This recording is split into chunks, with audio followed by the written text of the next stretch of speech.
এক আত্মীয়র বাসায় গিয়েছিলাম। তার বাবা বৃদ্ধ, মা বৃদ্ধ, তার 3টা সন্তান, সরি 4টা ছেলে। তো সে বলছে, আলহামদুলিল্লাহ বাবা, সম্পর্কে আমার একজন আত্মীয় হয়, তো বাবা আমার ছেলে এবং মেয়েরা যা দেয় আমি চাওয়া মাত্রই আমার সব কিছু দিয়ে দেয়। ছেলেরা বাইরে থাকে, তাতে কি হয়েছে, আমি যা চাই তাই পাই, আমার কোনো সমস্যা নেই।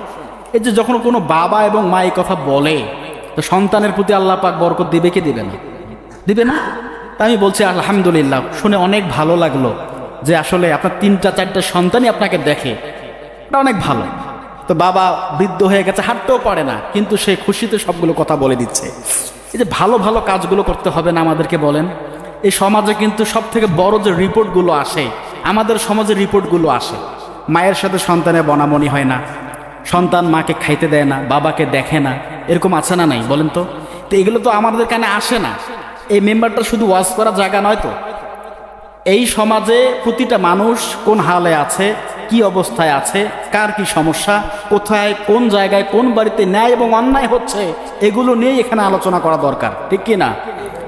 এগুলো নিয়ে আমাদের সংশোধন করতে হবে। ওয়াজ করা তো বড় কথা নয়। তো আমরা যদি নিজেকে সংশোধনই করতে না পারি তাহলে কি হবে? এখানে অনেক যুবক ভাইরা আছে, মধ্যবয়স্ক মানুষ আছে এবং দাড়ি পাকা মুরব্বীরাও এখানে আছেন। তো এরকম সমাজের মধ্যে যদি কোনো বিশৃঙ্খলা এরকম হয়ে থাকে, এটা আমাদের সবারই দায়িত্ব, সবাই এগিয়ে এসে এই সমস্যাটা সমাধান করা, ঠিক কি না? করতে হবে। তো এরকম হয় আমাদের সমাজে কয়েকটা মানুষের দেখে এই অবস্থা।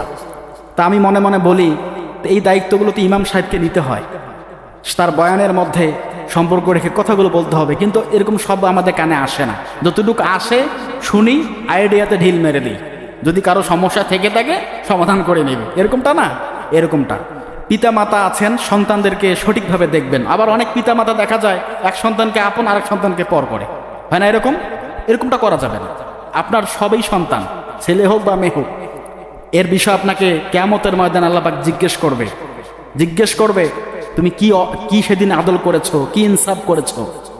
মেয়েদেরকে ফাঁকি দিয়ে সন্তান ছেলেকে দিয়ে দেয়, এরকম হয় না? হচ্ছে। তো এইসব বিষয় নিয়ে আমাদের আলোচনা করা দরকার এবং উচিত। আমি আশা করব এই সমাজের প্রতিটা মানুষ আলহামদুলিল্লাহ অনেক ভালো মনের এবং অনেক ভদ্র এবং নম্র।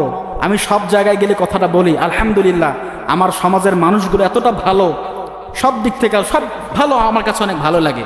অন্য সমাজের তুলনায় আপনারা অনেক অনেক ভালো আছেন, সত্যি বলছি আপনাদেরকে। এক মসজিদে সেদিন গেছিলাম, তখন মারামারি লেগেই যায়। আমি বলি হাতে পায়ে ধরছি, ভাই শোনেই না কেউ কারো কথা। এত বিশৃঙ্খলা করলে হবে? বলেন, হবে না। তো আমাদের সংশোধন করতে হবে, নিজেকে সংশোধন করেন। ইয়া আইয়ুহাল্লাযিনা আমানু আলাইকুম আনফুসাকুম, যারা মুমিন, যারা মুত্তাকি, তারা নিজেই নিজের ভুলগুলো ধরে এবং সংশোধন করে নেয়, ঠিক কি না?